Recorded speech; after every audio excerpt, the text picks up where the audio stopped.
Creo que ahí partió, ¿o no?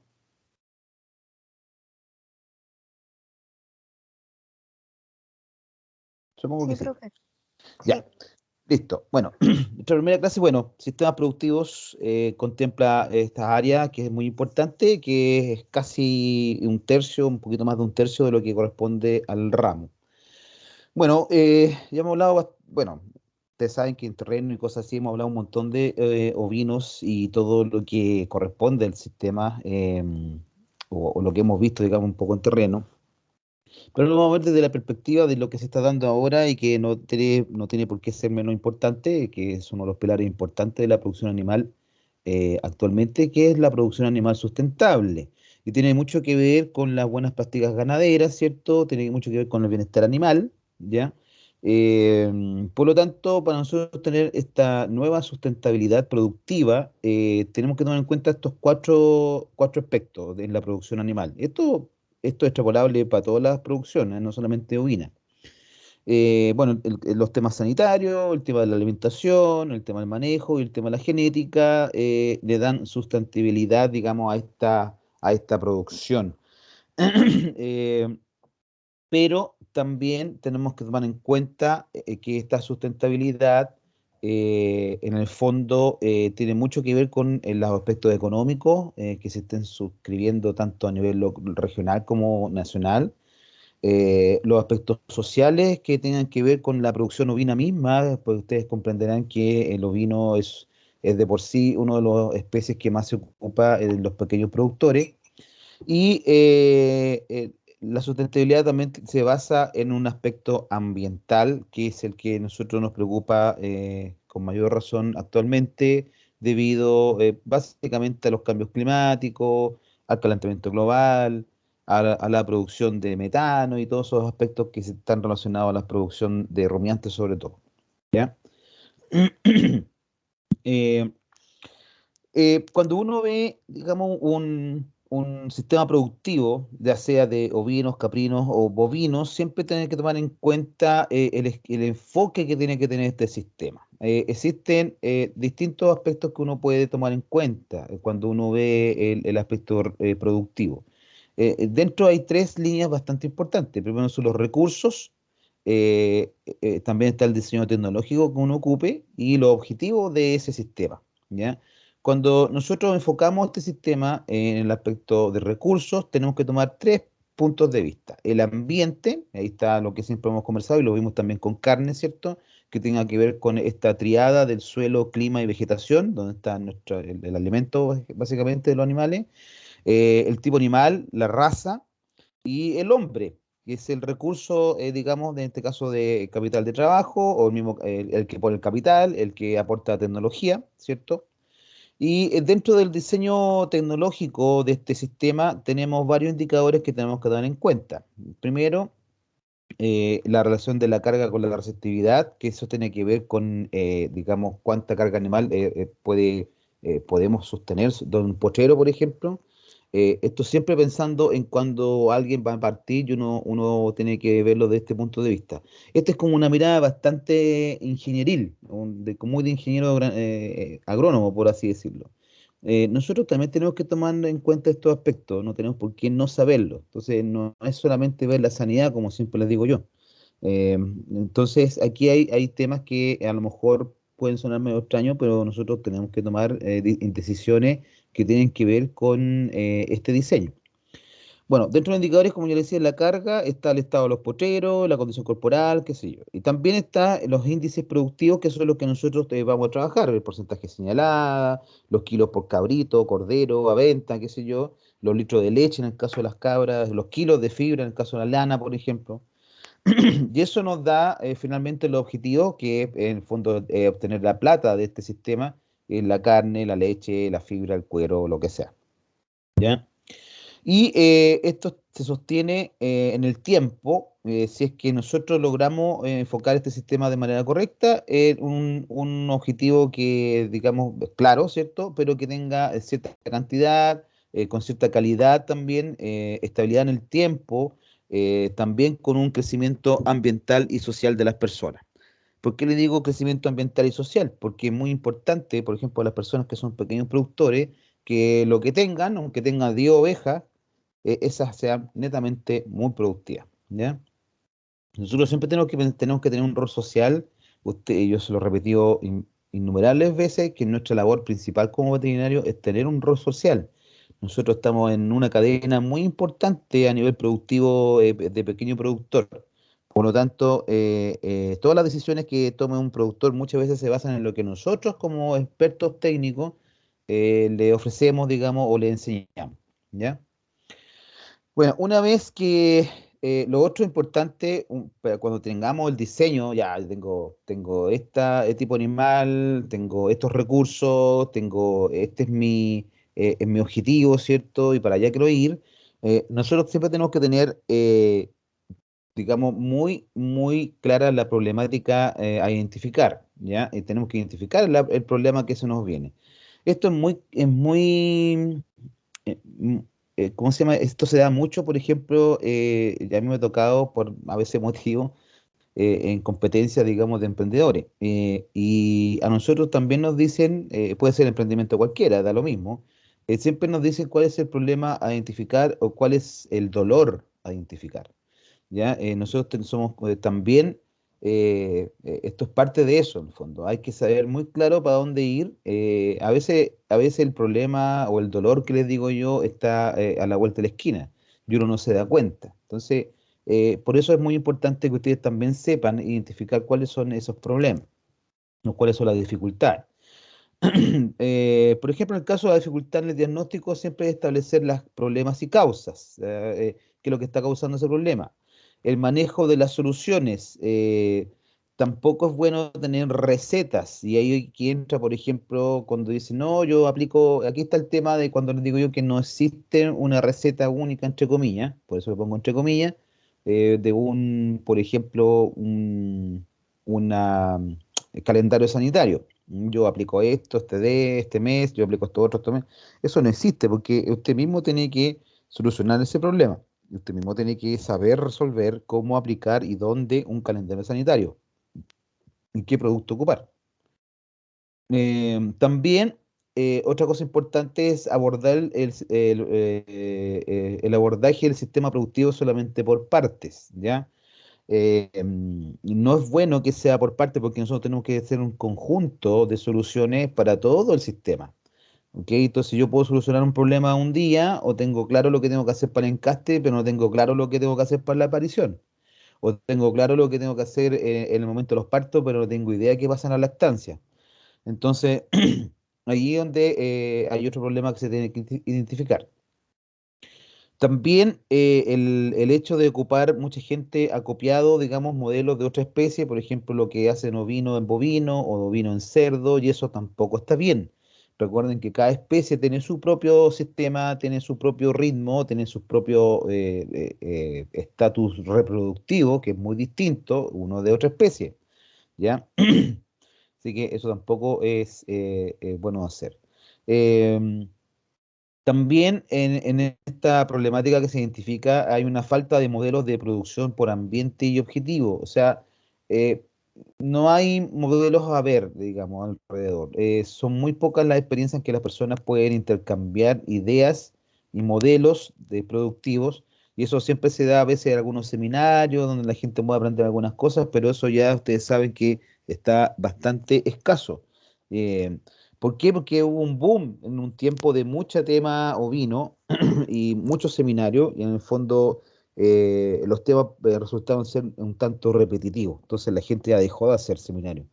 Y esa era una buena instancia como para que la gente aprendiera y verificara algunos modelos, digamos, o copiara o tratara de seguir algunas ideas, digamos, de otras personas.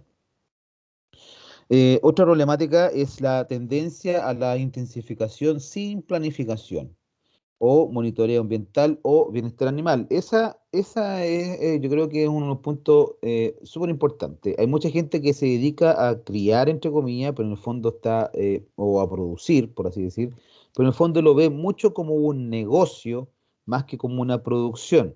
Entonces se deja mucho de lado este monitoreo ambiental o el bienestar animal, solo por producir. Siempre he dicho, es muy distinto ser productor a ser comerciante, ¿ya? Eh, o, a, o a producir o a explotar, por así decir, ¿no? Entonces, nosotros, el crecimiento que pueda tener cualquier persona siempre tiene que tener una mirada con una planificación ambiental, porque usted no se va a poder producir. Bueno, esto pasa mucho, por ejemplo, en lecherías intensificadas, ¿cierto? O en engordas que son muy grandes, en que no se planifica bien y se mete animales nomás al sistema y llega un momento en que obviamente ambientalmente está contaminando de forma grosera o hay un bienestar animal que está disminuido o está socavado o está mal hecho en el fondo porque los animales están sufriendo. Entonces, ese tipo de cosas son uno de los aspectos más importantes en estos momentos de que tenemos que controlar.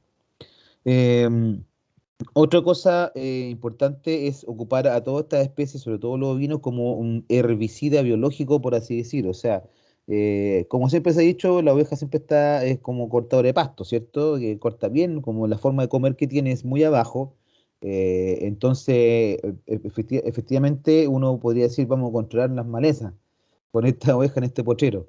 Y al revés, pues, resulta que más maleza van a aparecer la siguiente temporada porque muchos de ellos comen y aparte que tampoco nutritivamente no es muy bueno. Por lo tanto, no debiera ser así. Uno siempre debería controlar malezas de forma química, quizás en algún potrero, para limpiar de las malezas impuras y darle una mejor pradera a esa especie, ¿ya? Y la otra problemática importante es que hay pocos profesionales especializados, ¿ok?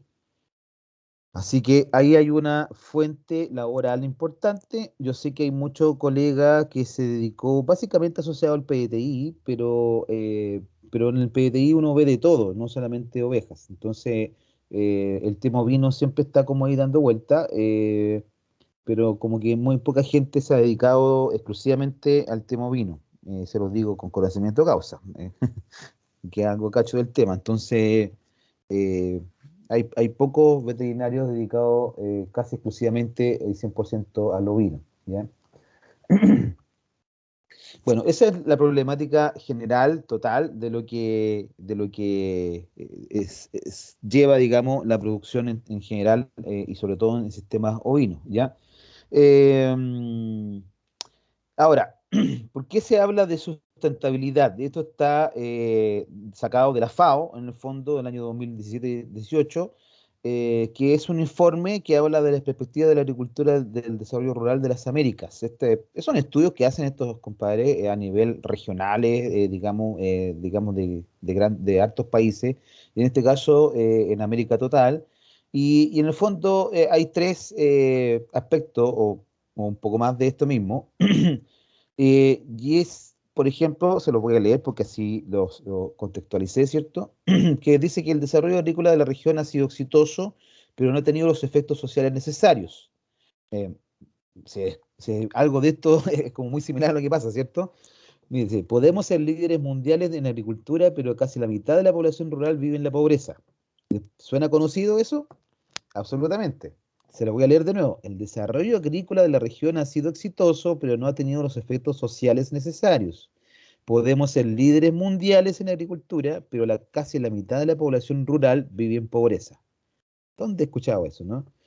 La producción ganadera regional podrá seguir creciendo, pero deberá enfrentar cuestionamientos debido a sus efectos ambientales y prácticas no sustentables. Y aquí está el tema de que los compadres quieren puro ganar plata y no producir.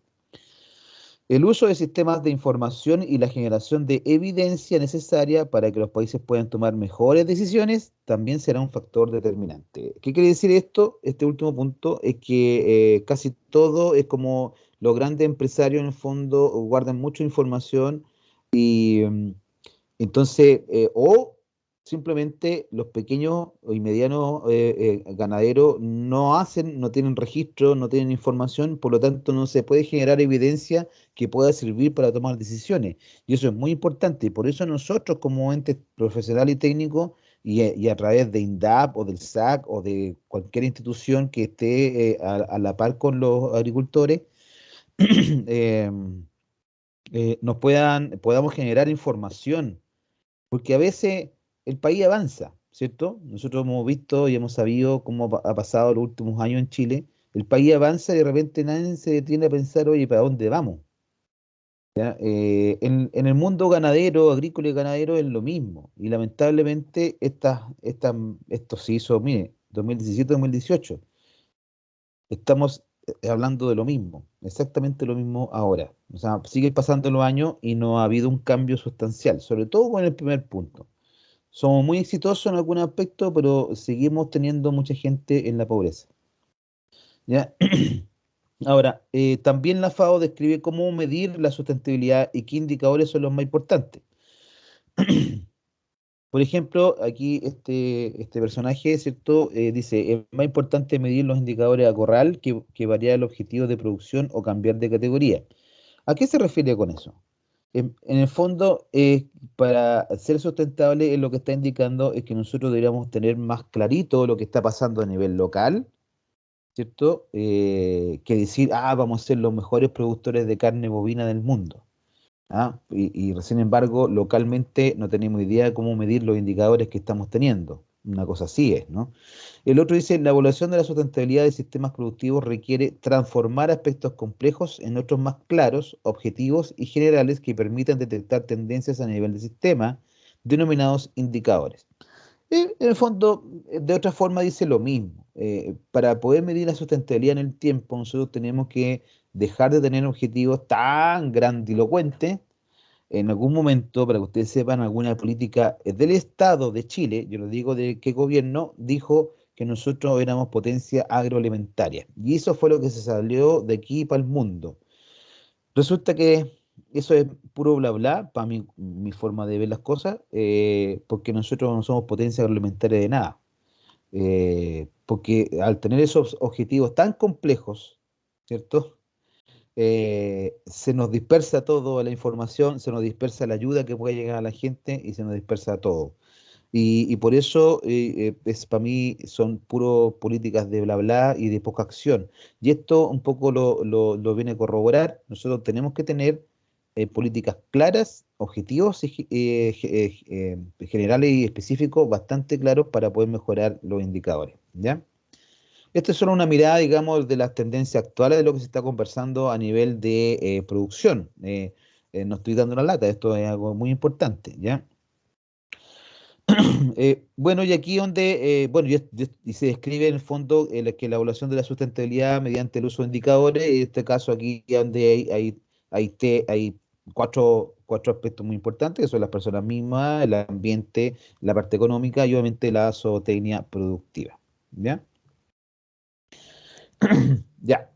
Entonces, una vez contextualizado todo este tema, nosotros tenemos que, y esto un poco ya lo habíamos conversado en algún momento, en algún postrero, yo creo, es preguntarnos esto, ¿para dónde vamos? Hay que medir, hay que analizar, hay que comparar. ¿Dónde está ahora la persona? ¿Dónde estoy yo, por ejemplo? ¿Y a dónde quiero estar? Eso es lo que hay que preguntar a la gente, ¿ya? Y ese dónde quiero estar, ¿lo puede hacer? Y si lo puede hacer, ¿cómo lo hace? ¿Ok? Entonces, ¿de dónde nosotros estamos en esta cadena famosa? ¿Ya? Eh, de aquí a donde entramos nosotros en varios de estos aspectos, que aquí están los indicadores, digamos, y variables del ámbito zootécnico y comercial de la producción en este caso. Por ejemplo, el diseño técnico, tenemos el objetivo acorde al sistema, una escala productiva, registro y uso de datos, personal capacitado en manejo vino, por ejemplo. ¿Cierto? Después tenemos dentro de estos indicadores los manejos reproductivos, y ahí está el porcentaje de machos, vientre en condiciones de servicio, edad del primer servicio, manejo del servicio, revisión de los machos, control de depredadores, mortandad, etcétera. Después está el manejo genético, de ahí tenemos el plan de mejora genética en el caso que se quiera aplicar o que se pueda aplicar. Está el manejo nutricional, ¿cierto? De ahí están los sistemas de pastoreo, el diferencial de suplementación de las pasturas y forraje, la carga animal, la cantidad de agua, etcétera. Y la calidad también. Está el manejo sanitario, donde estamos nosotros, por lo general, supuestamente siempre estamos nosotros, donde está las enfermedades clostridiales, neumonía, carbunclo, qué sé yo, todas las conocía, las instalaciones, en el fondo todo lo que está acá es lo que se conoce en el rubro ovino, Entonces estos son los indicadores más importantes. Cada uno de estos aspectos, ustedes saben, cada uno de estos aspectos uno puede incluso hacer una clase de cada una de estas cosas. Pero en el fondo aquí lo estamos englobando en esta diapositiva y es todo lo que uno tiene debiera manejar para poder, digamos, asesorar bien a una persona en el tema OBI, ¿ya? Bueno, finalmente está el tema de las instalaciones, ¿cierto? Y la comercialización, que es lo más importante en algún aspecto. Estamos el tema, por ejemplo, la comercialización de lana, el valor agregado de la carne, comercialización de la carne misma, qué sé yo. Va a depender de, digamos, del negocio que tenga la persona. Nosotros en la región, obviamente, nos estamos enfocando básicamente en la producción de carne. Lamentablemente, porque la producción de lana también es muy, no deja de ser importante y, y lamentablemente acá también por políticas del Estado se ha derivado básicamente en poner plata en todo lo que es carne. Yo no digo que sea malo, es obviamente a resultado y es lo que mejor se da, pero se dejó de lado un punto muy importante que es la lana y que lamentablemente a pesar de mucho esfuerzo y algunas experiencias, algunas más o menos mejores y otras más malas, no se ha podido reinsertar de nuevo el tema de producir lana acá en la región, ¿ya? Básicamente casi todo se está sacando, el tema de introducir razas de carne y que instaurar razas de carne hizo que la gente casi no reconociera que el negocio, digamos, que hay detrás del tema de la lana.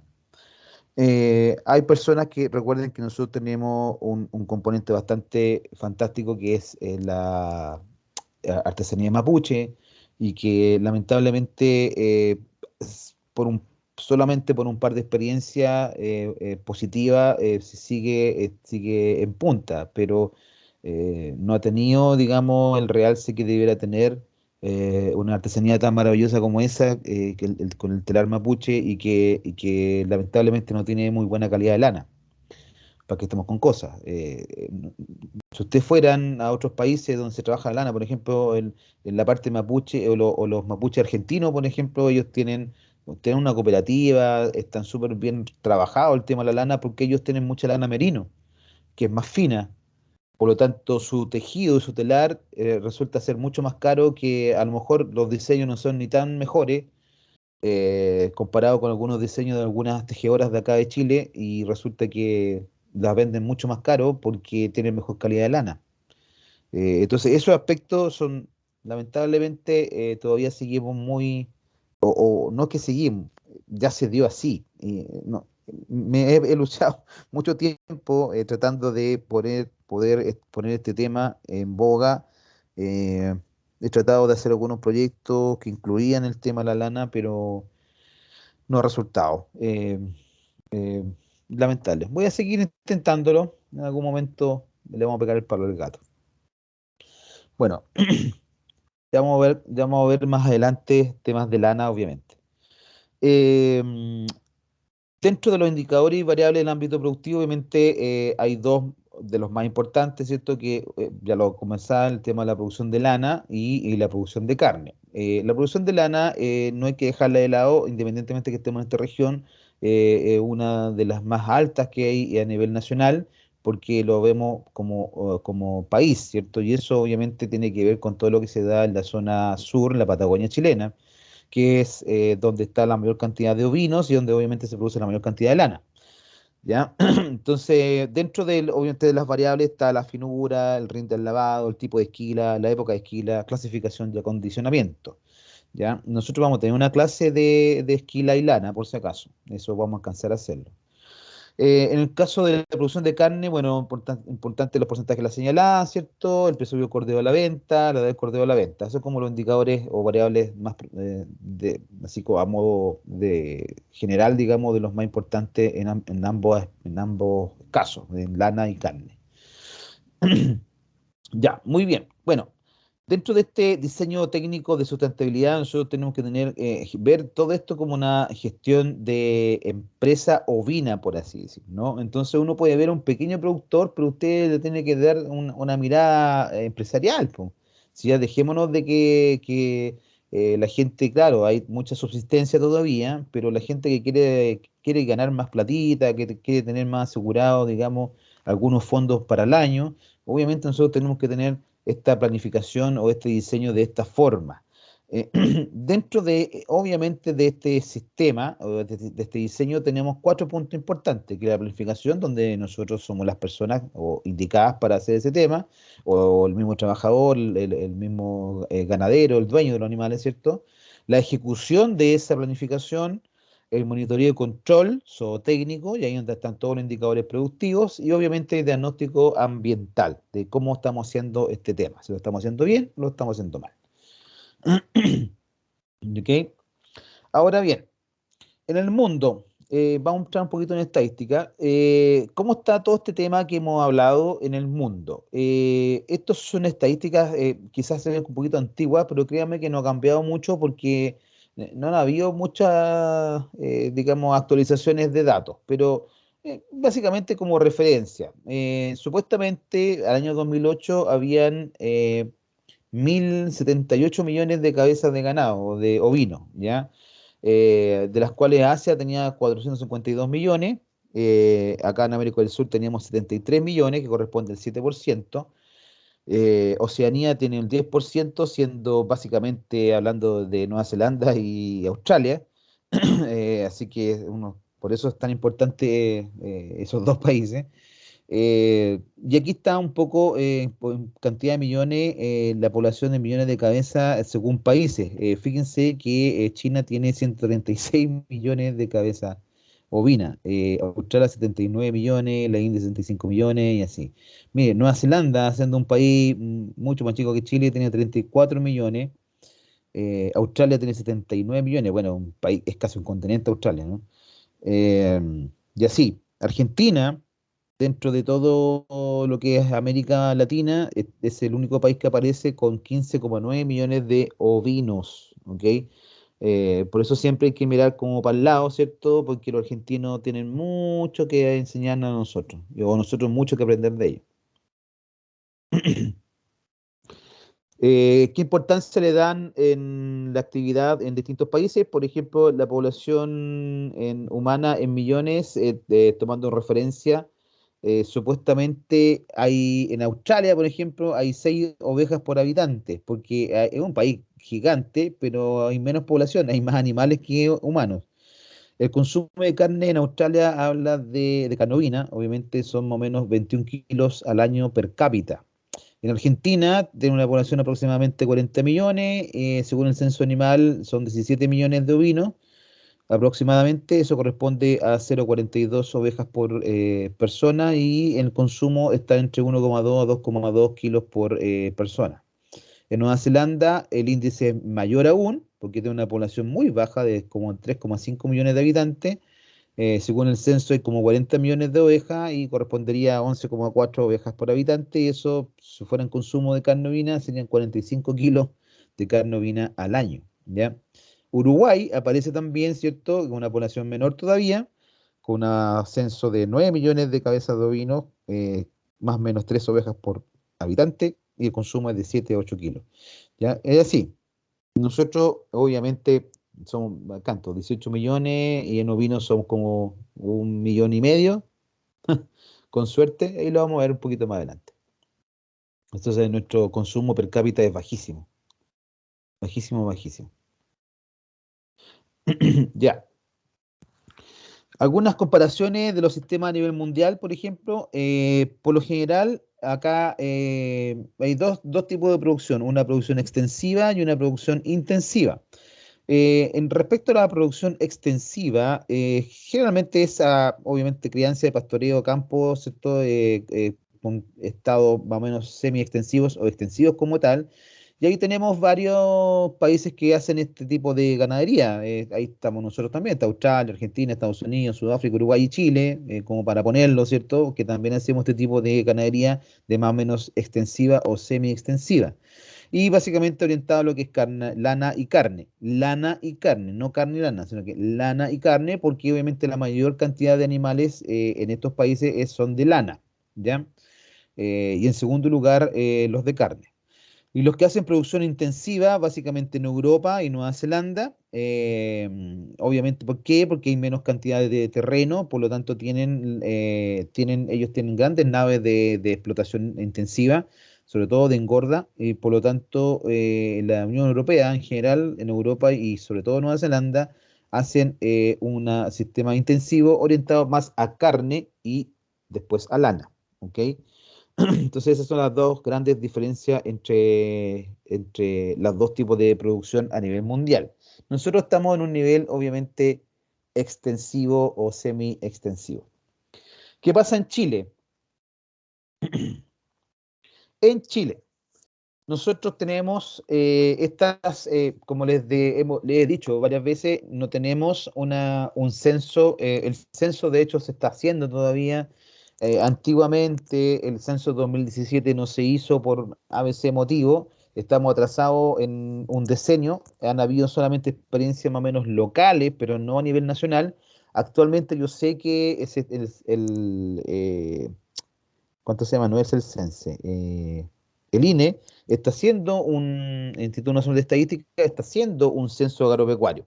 ¿Ya? De hecho, el año pasado anduvieron testeando en varias partes. Antes era muy anunciado y toda la gente sabía, era como los censos humanos, ¿cierto? Pero esta vez, yo creo que derivado por el tema del estallido social, después por la pandemia, ha estado muy solapado este nuevo censo. Entonces, lamentablemente, estamos todavía con estadísticas oficiales del censo 2007. No es que yo quiera ponerle estadísticas viejas, pero es lo que hay. O sea, puede que haya una estadística un poquito más actualizada a nivel regional, pero esto es lo que se va a nivel, digamos, nacional. Si se dan cuenta, en el año 90 teníamos 4.800.000 cabezas de ganado ovino y al año 2007 hay 3.900.000. Esto no ha variado mucho y creo que ha bajado incluso ahora. Ni siquiera tenemos los 3.900.000. Ya, hubo un boom, obviamente, desde el 2000 hasta el 2010, 2013, en donde efectivamente hubo un crecimiento ovino. Pero de 2013, 14, diría yo, hasta la fecha, yo creo que ha ido disminuyendo otra vez. Esto es así porque el negocio es fluctuante.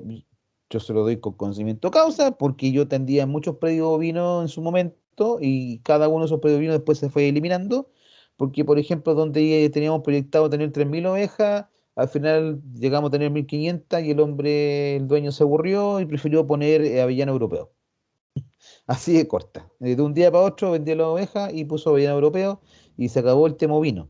Entonces, así han ido explotaciones que eran más grandes, mucha gente se ha ido aburriendo y no tanto aburriendo, es porque el ovino no requiere pega, pero también es un animal que es bastante noble, ¿cierto? Entrega mucho producto, pero requiere mucho trabajo, sobre todo cuando tenemos explotaciones grandes. Y por ahí puede que a lo mejor el retorno no sea tan satisfactorio, a pesar de que ustedes comprenderán que el cordero cada vez ha ido más al alza, ¿cierto? La carne de cordero cada vez está más cara, por lo tanto lo mismo pasa con la carne bovina, pero estamos llegando a niveles históricos. Yo me acuerdo que en los años, justamente en esos mismos años, 2008, 2009, se vendía el cordero a 30 lucas, 25 lucas. Ahora, ¿cuánto estamos hablando? 80 lucas, 90.000 pesos, un cordero faenado. eh, Acá en la zona lacustre así. Eh, Así que el negocio ha ido aumentando. El tema es que la gente eh, no le ha gustado por a veces motivo, ¿ya? O sea, no es que no le haya gustado, sino que ha visto oportunidades de negocio en otros negocios. Por ejemplo, este caballero, específicamente en un predio que tendía entre Traiguén y Victoria, era un fondo muy grande, que estábamos proyectados para hacerlo más grande aún, pero de un momento a otro se dio cuenta el dueño que a lo mejor era más negocio tener avellano europeo, porque también hubo un boom en esos años de que todos querían tener avellano europeo, y al final se quedó con los árboles y sacó todos los animales. Y así distintos tipos de explotación. Entonces, este número de 3.938.000 es un número que actualmente yo creo que incluso disminuyó. Voy a tratar de buscar una estadística un poquito más actualizada, pero como les digo, actualmente no están los datos concretos aún, ¿ya? Porque estamos en pleno desarrollo de un censo nuevo. atrasado, pero bueno, todavía están estas mismas estadísticas. Bueno, ahí están las otras estadísticas de otras especies, ¿cierto? No vamos a entrar en detalle de los otros animales, pero básicamente es importante que ese detalle en la cantidad. No, no tenemos más allá de que eso, ¿ah? Estamos entre 3,5 y 4 millones de cabezas de ganado ovino. No hay más en Chile. Ya por eso le digo yo que el ingreso per cápita o el consumo per cápita es tan bajo. Si nosotros hiciéramos la relación de tener 18 millones de habitantes, cosa de dividir los 18 millones de habitantes en eso, ¿no? A ver, deje sacarlo para hacerlo un poquito más interactivo. Eh, Son 18 millones de habitantes, yo dividido por los 3.900.000.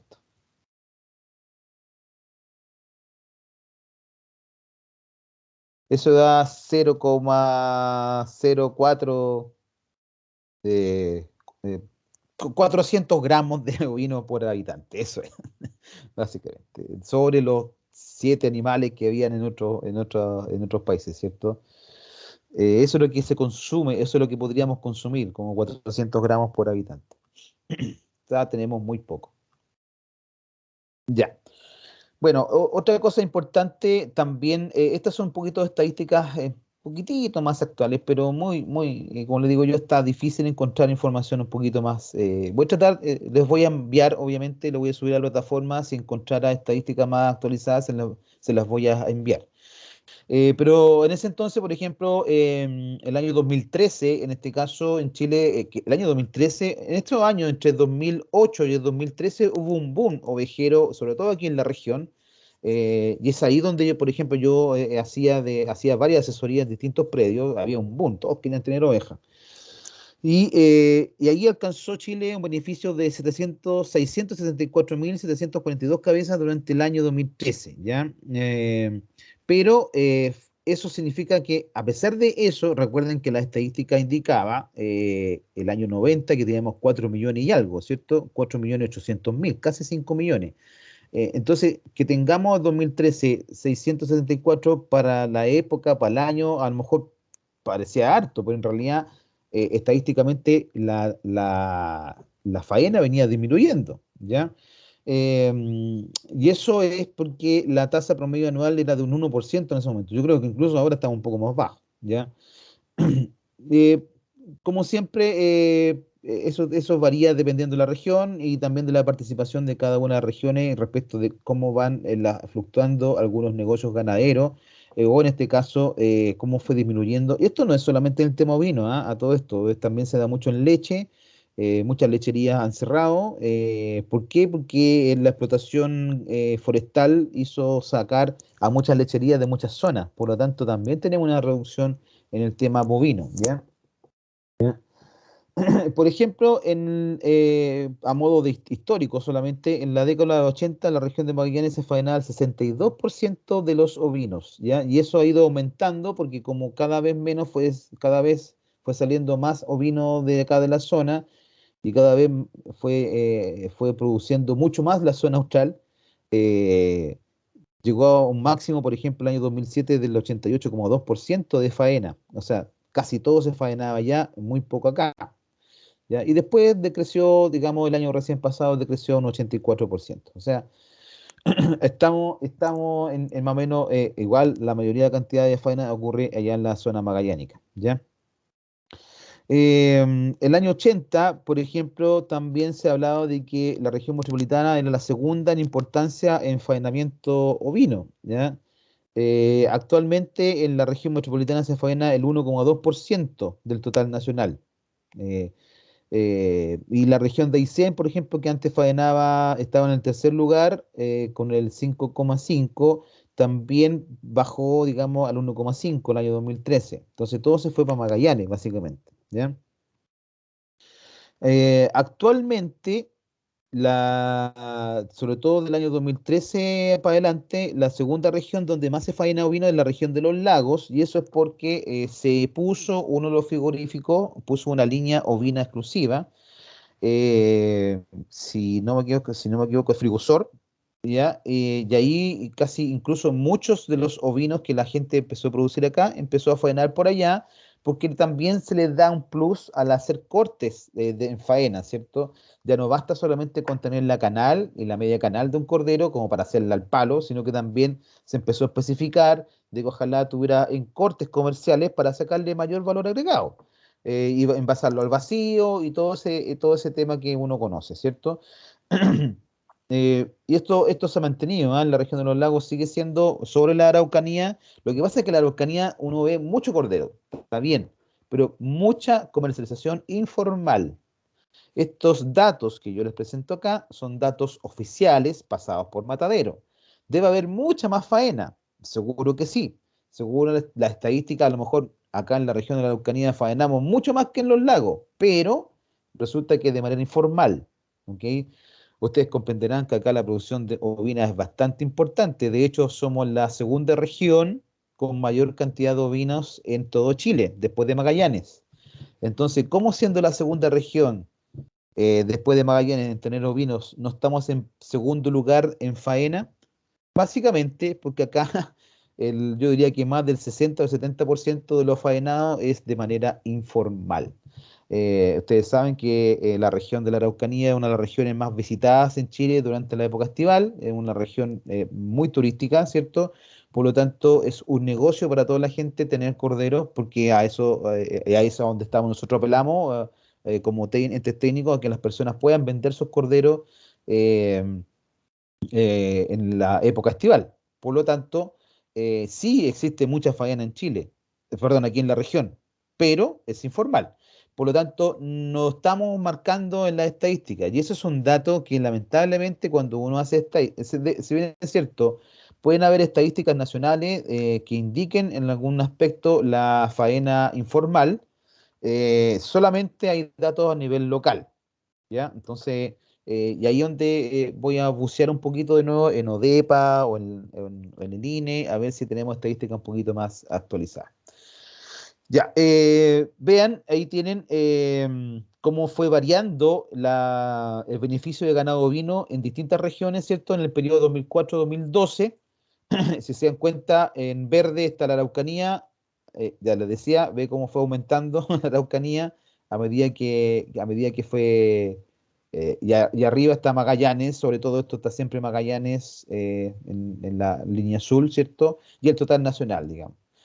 Porque el total nacional, que es en naranjo, es muy similar a lo de Magallanes, porque básicamente casi Magallanes faena el 80% y sigue haciéndolo a nivel nacional, ¿ya?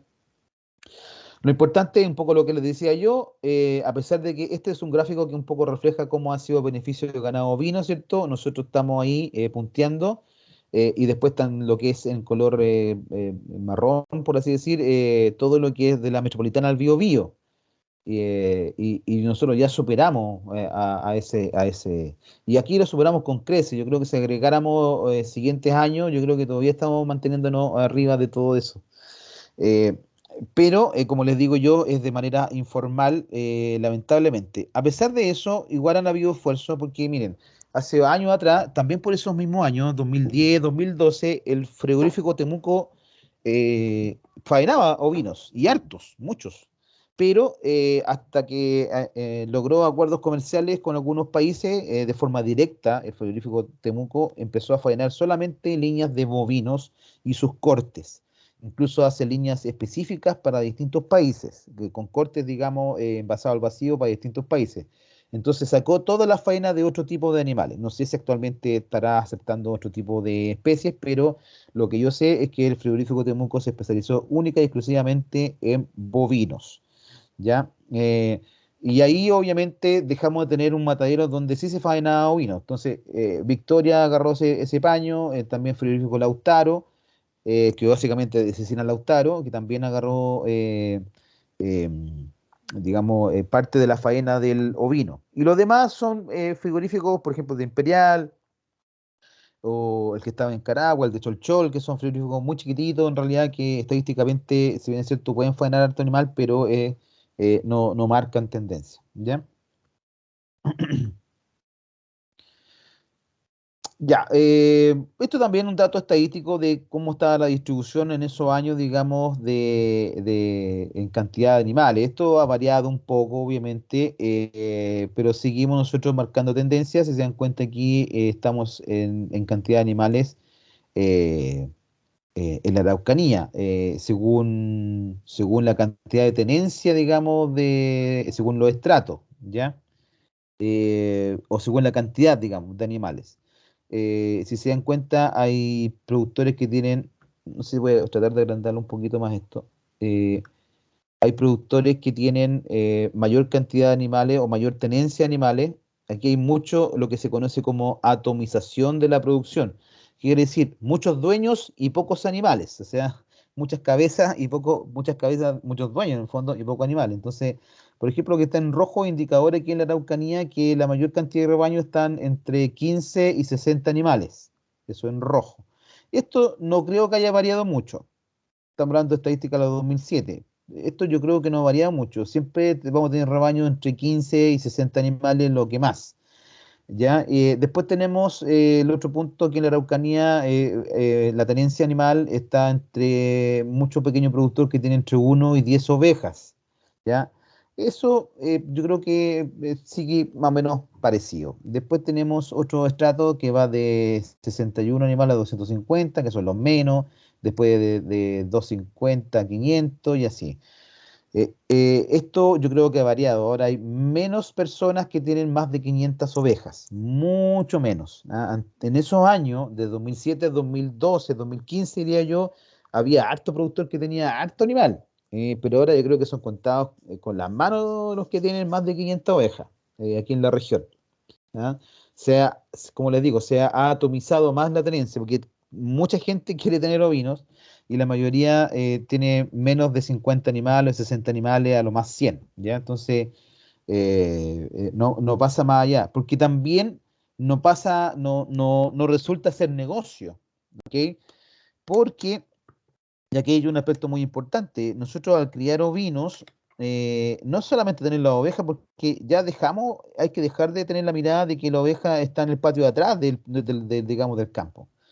Si se va a dedicar a tener ovinos, bueno, produzcan ovinos, pero eso necesita trabajo, como ya les comenté delante. Entonces, claramente, mientras más ovejas tenga, más trabajo le da. Por lo tanto, aquí hay que considerar que hay personas que a lo mejor puede tener la capacidad de tener, no sé, 100, 150, 200 animales, pero eso también requeriría la posibilidad de contratar a personas, ¿cierto? A alguien extra para poder ayudar, por ejemplo, en la época de parto, o en la alimentación misma, o en el pastoreo, digamos, en el apoderamiento, en todos esos aspectos que hay que trabajar en el campo y que son no menores de conocer. Eh, por lo tanto, claramente nosotros tenemos que tener claro que si la gente dejó de tener tantas ovejas y se atomizó más, fue por eso, porque mucha gente tenía muchas ovejas, pero después le resultaba todo un fiasco cuando llegaba la época de parto y se le ponía mucho cordero, o el encaste no era muy bueno porque no sabían hacerlo. Entonces, me tocó a mí ver varios productores que fracasaron en el intento, pero básicamente porque no supieron hacerlo y no tuvieron digamos, la paciencia para poder establecer un sistema más ordenado que les resultara en réditos económicos, digamos, al final de la tarea. Y también porque hubo hay una mirada de mucha gente que empezó a comprar ovejas demasiado comercial y no productiva, como siempre le he dicho. Al ser muy comercializador, lo único que quiere la persona es como este es un negocio, digamos, de plazo corto, porque obviamente una oveja le va a producir un cordero del año y ese cordero ya se vende a fin de año, entonces, la ingreso puede ser muy rápido, pero también necesita muchos egresos porque el animal necesita tener un estatus, digamos, tanto nutricional como sanitario, para que pueda, digamos, rendir lo que la persona espera. ¿Ya? Por lo tanto, mucha gente que tenía muchos animales dejó de tener tantos animales y empezó a achicar sus, digamos, su tenencia, a achicar sus predios, a achicar su cantidad. Y por eso yo sé que actualmente aquí en la región hay yo creo que contado con la mano los que tengan más de 500 600 ovejas. Ya son muy pocos. La mayoría ya se redujo porque se dio cuenta que también no era tan negocio. Habían algunos aspectos que decían que acá para tener plata tenías que tener sobre 1000 ovejas, o sea, para ganar plata. Sobre 1000 ovejas, ¿ok? Por eso era la tendencia a tener, por eso yo les comentaba de este predio que quería tener hasta 3000 ovejas. Y claro, porque sacaban cuenta, ya, ok, con 1000 ovejas, yo, bueno, entonces era como pensaban ser rendidores con muy pocos elementos como para hacerlo. ¿Por qué? Porque para poder tener 1000 ovejas también tienes que tener el pasto suficiente. ¿Ya? Y lamentablemente mucha gente que empezó a comprar, y eso tiene que ver mucho con el tema de la sustentabilidad que vio al principio, mucha gente que empezó a comprar se dio cuenta que llenándose de ovejas en el campo se iba a quedar rápidamente sin pasto, porque las ovejas comen, po. Por más que uno le pueda meter, lo ideal sería entre 4 a 6 ovejas por hectárea, pero resulta que le estaban metiendo hasta 15, 20 o 30 ovejas por hectárea. Entonces, claro, estas son vacas chicas, decían, no, si le metemos nomás. Bueno, esos son los resultados de una poca planificación, una mirada muy poco objetiva, o sea, con un objetivo muy claro que en el fondo era ganar plata, pero no saber cómo hacerlo. Simplemente querían llegar con cordero a fin de año y venderlo y ahí llegaba la plata. Pero no se dan cuenta que tenía un chorreo durante el año porque pasaba esto, pasaba lo otro. Hicieron cuenta tirando líneas que en realidad estaban perdiendo plata y no ganando porque tenían mucha oveja y por eso empezaron a disminuirse los, entre comillas, grandes explotadores de la región, que en realidad son de lo más chiquichitos comparado con lo que algunas estancias de Magallanes, ¿cierto? En Magallanes estamos hablando sobre 50.000, 60. Hay estancias más chicas, las estancias más chicas tienen 15.000 ovejas, por ejemplo. Estancitas chicas le llaman, porque para allá 50.000, 60.000 ovejas son estancias grandes. Y entonces, eso es lo que ha pasado a nivel regional.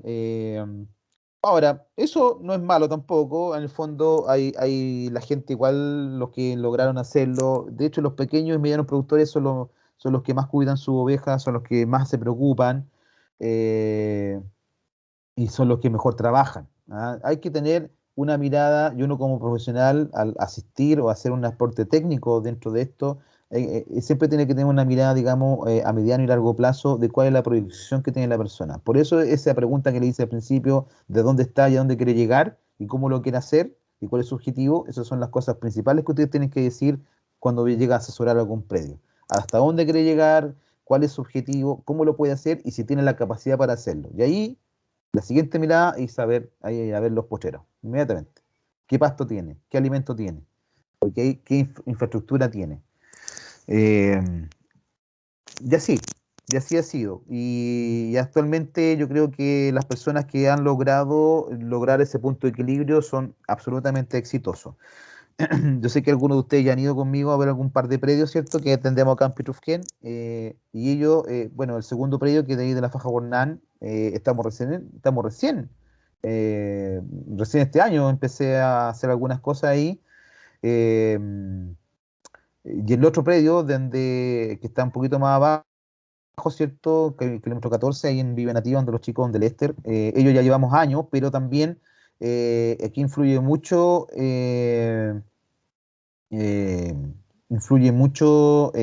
la personalidad de las personas o cómo quieran hacerlo, ¿ya?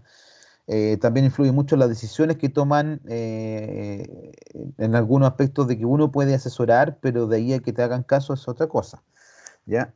Eh, bueno, ahí usted en su vida profesional futura se va a dar cuenta que hay algunos aspectos que a lo mejor nos pueden servir y otros no, ¿ya?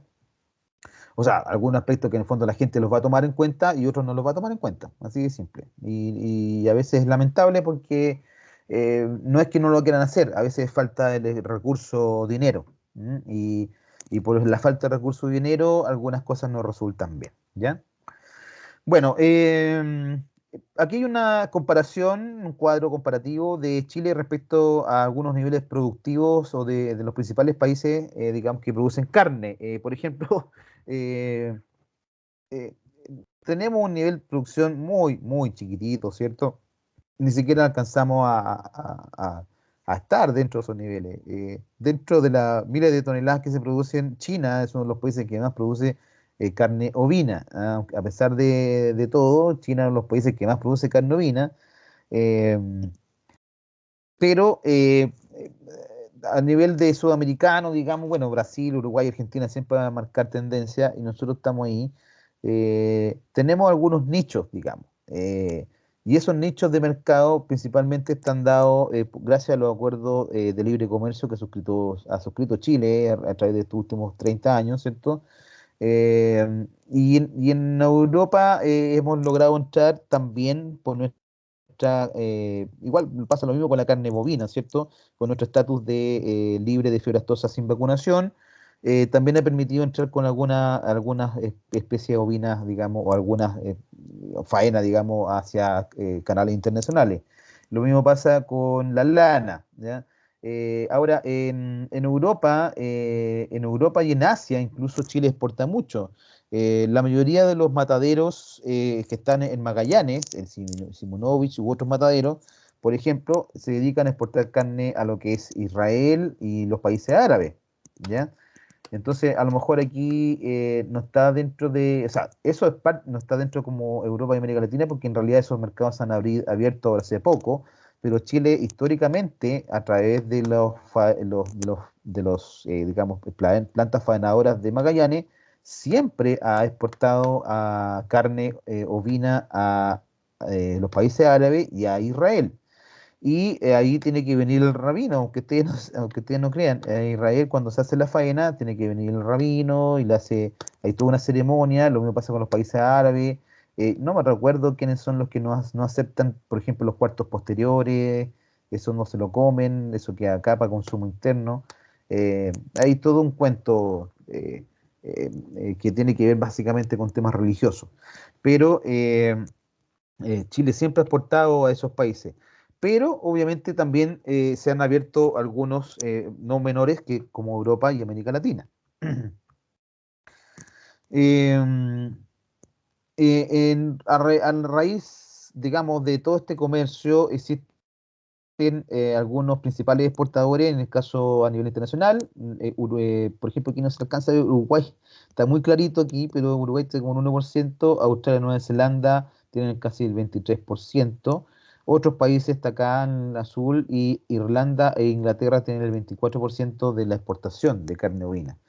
Y los importadores, ¿quiénes son los que compran más? Está Japón, Francia, Alemania, Inglaterra y otros países, ¿ya? Esos son los países que compran más carne ovina. El valor ha ido cada vez, sobre todo la lana, ha ido bajando. Hubo un periodo bastante negativo a finales de la primera, digamos, decenio del siglo XX, ¿cierto? Siglo XXI, perdón, del 2000 a 2010. Después ha ido un remontar. Esto no ha variado mucho. Esto sigue más o menos con los precios bastante similares. Eh, por suerte, porque si no, es que en realidad el comercio esto de la lana es bastante fluctuante, a veces tiene malos precios, otras veces tiene mejores precios, puede variar tanto de un año a otro. Por ejemplo, lo que pasó del año 2009 a 2010, si se dan cuenta, el 2009 hubo un tremendo bajón, pero después hubo un alza bastante importante de 2010 a 2012 y esto ha seguido como en la tendencia. Lo mismo pasa con el cuero de los pieles, la carne, que es el celeste que está aquí, que es el segundo, digamos, bloque, ¿cierto? Ha ido aumentando en precio y eso sí ha seguido aumentando, ¿ya? Eso sí ha seguido aumentando el precio de la carne ovina. Todo básicamente como referencia porque ustedes sepan que existe, digamos, esta tendencia al alza, digamos, en la carne. Eh, la exportación es lo mismo, nosotros cada vez hemos ido exportando mayor cantidad y esto, insisto, si se dan cuenta la estadística está de 2013 hacia adelante. ¿Por qué? Porque ya desde 2003 a 2012, en este periodo que estamos viendo acá, eh, eh, hubo un aumento gracias nuevamente a los acuerdos que estableció Chile ya a través de la Comunidad Europea o acá dentro del Mercosur, incluso a China mismo. A pesar de que China es uno de los grandes exportadores y productores de carne, ellos también compran, ¿ok? Entonces, estamos hablando de que tiene China una población gigantesca, ¿cierto? Por lo tanto, siempre van a requerir, digamos, carne. Fíjense el año 2011 que marcó un pic, ¿cierto? Esto ha ido una tendencia bastante hasta la actualidad. Voy a buscar una estadística más actual, pero no creo que haya variado mucho. Esto ha seguido. Incluso creo que la tendencia es al alza, ¿ya? Pero yo creo que, perdón, es al alza respecto a las lanas, pero no así de las carnes, porque yo creo que hay un bajón que se ha experimentado desde 2012 hasta acá, por lo que les decía yo, mucha gente que en su momento vio que era un negocio bastante interesante, dejó de verlo como negocio porque a lo mejor aparecieron otras instancias o otros negocios más atractivos para esas personas, ¿ya? Ya. Bueno, hasta aquí, esperen un poquito. Si tienen alguna duda o consulta,